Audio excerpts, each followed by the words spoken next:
Everybody,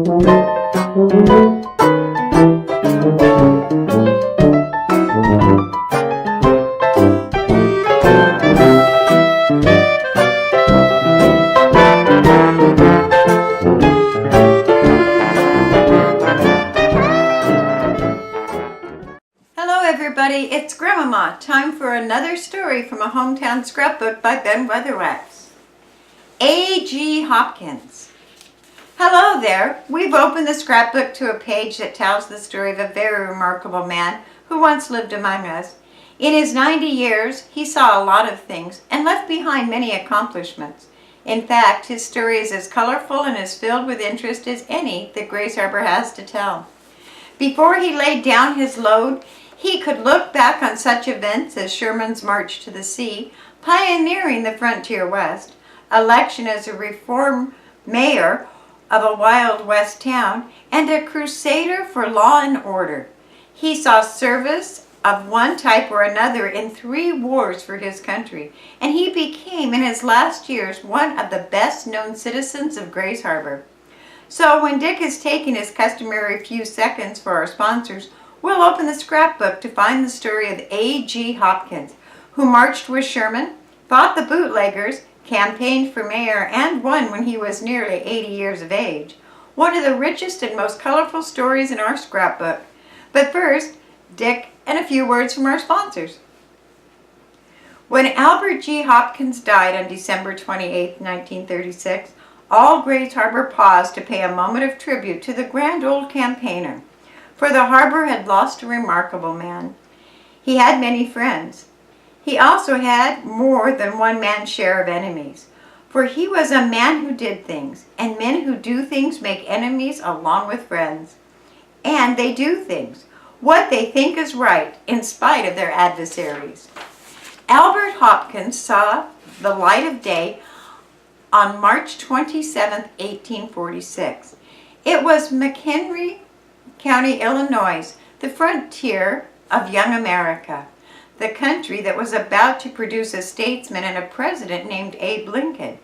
We have no record of his early life, but young Albert was born into the America that was seething with the unrest and the borderline disputes of the years just preceding the War of Rebellion.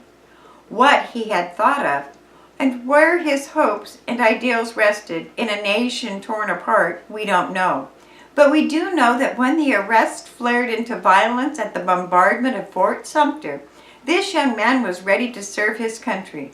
And at the age of 16, he enlisted in K Company, 22nd Wisconsin Infantry, and for 3 years he fought on the side of the boys in blue.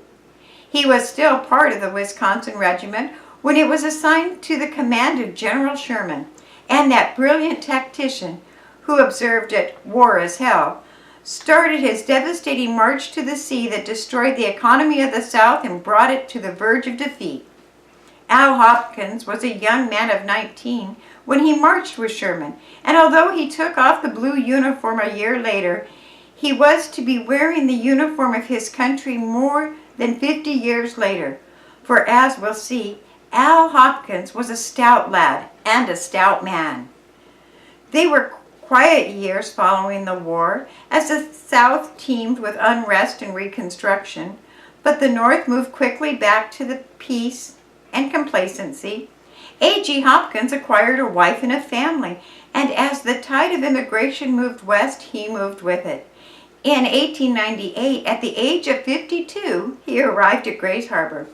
Now, most of our stories of men who did things in the formative days of Grays Harbor are about young men who came west to seek their fortune. Albert Hopkins was not in that group. He was not a young man, such as Ed Finch, looking for fields to promote, nor was he the George Emerson looking for a place to build an industrial empire. He was not a young Billy Patterson aiming to pile up a financial pyramid, or Joe Dabney, or an A.J. West or Doc Lycan. He was a family man, a church member, a good citizen, and a man who believed in his country, right or wrong. A type of citizen, some have noted, of which our nation does not have an overabundance. He opened a dairy at the corner of 5th and Division. His son Clarence drove the wagon that stopped at the wooden houses of the little sawdust town. Al Hopkins kept his own herd, did his own work, was his own boss. Later he worked as a teamster for the West and Slade Lumber Company and the Heartwood Lumber Company. He ranched again and between times kept himself abreast of civic affairs. Now, he was crowding 71 years when President Woodrow Wilson threw down the gauntlet to the Kaiser Bill and America's young men began to put on the khaki. Company G of the National Guard marched off to war. The naval militia departed for duty, and the state of Washington called for the Home Guard, to be composed of men too young or too old to fight. Among the first to enlist was Albert G. Hopkins. His recommendations were that he had served his country before. He knew the military life. He could march as far as the youngest, shoot as straight as the best. He was given a uniform, and with his white goatee and a slight stoop, but bright blue eyes and quiet voice, he became the symbol of Grays Harbor's readiness to serve its country. The man who had marched with Sherman marched again with men half of his age, yes, 1/4 of his age. It was about this time that he was appointed a constable for Aberdeen, and he began to exercise the prerogatives of that office with his enemies, the violators of the nation's new prohibition laws. It was not that Albert G. Hopkins was an enemy of men who dealt in spiritus fermentis, and he did not hold himself up as a model of right and wrong, but his strong sense of duty impelled him to enforce the law, and the law said dealing in spirits was prohibited. While the city of Aberdeen was going about the enforcement of the prohibition laws with a swerving purpose, the intensity of the campaign to enforce it varied with the city administration in office. The city's active constable was leading raids right and left. The old man who had marched with Sherman, as he was now in his 70s, feared no man, and armed with the written word of the law, he was apt to show up at any place. He made more arrests than the police, was more feared than the revenuers. Now, the city administration in office during the years of 1924 fell into disfavor. The voters noted with interest that the constable was outstripping the police as a law enforcement agency, and they felt that the administration was at fault.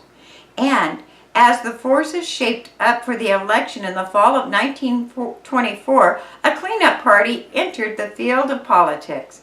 Behind it were some of the town's best-known citizens, some of the strongest clubs and organizations. They scanned the field for a candidate who had the gumption and the courage to take the city by the scruff of the neck and shake it clean. And they picked out, that's right, Albert G. Hopkins, who had celebrated his 78th birthday a few months before. He became the bearer of the banner for the cleanup crusade, and the town swung in behind him. In the campaign that followed, he spoke vigorously against the lack of law enforcement. He dared his opponents to come out against him. And when the voters went to the polls, he carried the town. Aberdeen had a 78-year-old mayor. The newspapers across the Northwest in cities which had faced problems much akin to Aberdeen's devoted columns to the city selection. Pictures of the grizzled veteran with his white goatee appeared in magazines and coastwise papers. And on January 1st, 1925, Aberdeen's new mayor took over. By the 10th of the month, Aberdeen's jail was bulging with misconstructed people. 48 men and women had gotten on the wrong side of the law. James F. Davis, Hopkins' chief of police, was sweeping the city with his cleanup campaign.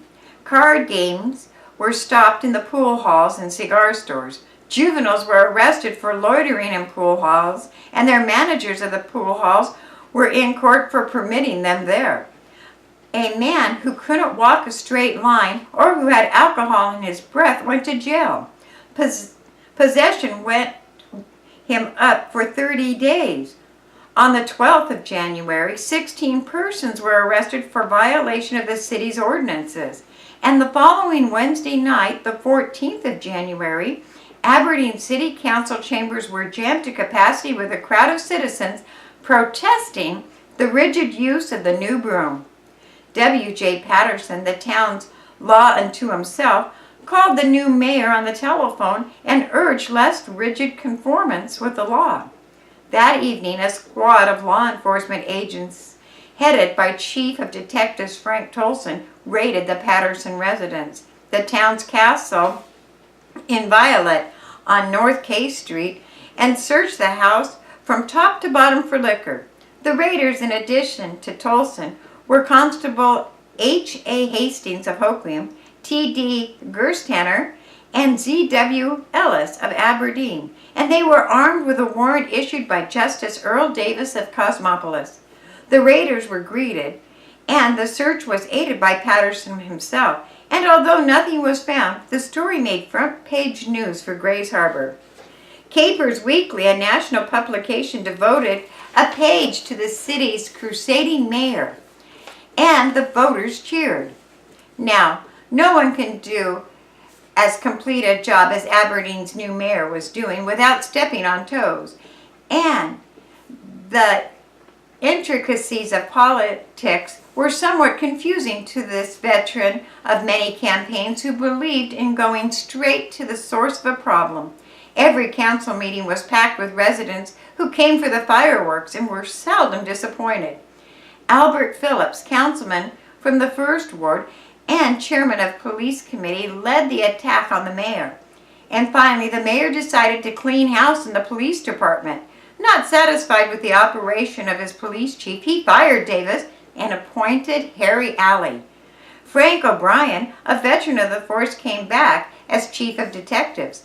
Still, the pressure was on. The mayor charged lack of cooperation from his new chief and fired him on April 1st to appoint John Garrett the chief. But Allen refused to be fired. He stuck to his desk and dared the mayor to throw him out. The council voted to retain Allen, and the council meeting, with fireworks such as the city had never seen, ended with the mayor tendering his resignation on April 3rd, 1925. After 3 blistering months of law enforcement such as the town has never known before. Phillips was appointed mayor, but he went to bed with an attack of smallpox, and that night the council settled the dilemma by electing Charlie Cloud, a former councilman from the 6th Ward, to take his chair. A.G. Hopkins, at age 79, stepped out of politics. Now, Dick, a few words from our sponsor. Albert G. Hopkins had given up the fight to run the city from the mayor's chair, but he was still a crusader for the preservation of order and the enforcement of law. He assumed his constable role again and was a familiar figure on the streets of the city for another 10 years. He was a vigorous 90 when he retired, and in 1936 came to the old campaigner. For some men, to have marched to the sea with Sherman would have been the accolade enough when the years have piled to 70. But to Albert Hopkins, it was but a phase of a life that was lived to the fullest, in the service of right as he knew it, and one of Grays Harbor's most remarkable citizens, as we find tonight in our Hometown Scrapbook. Thanks for listening.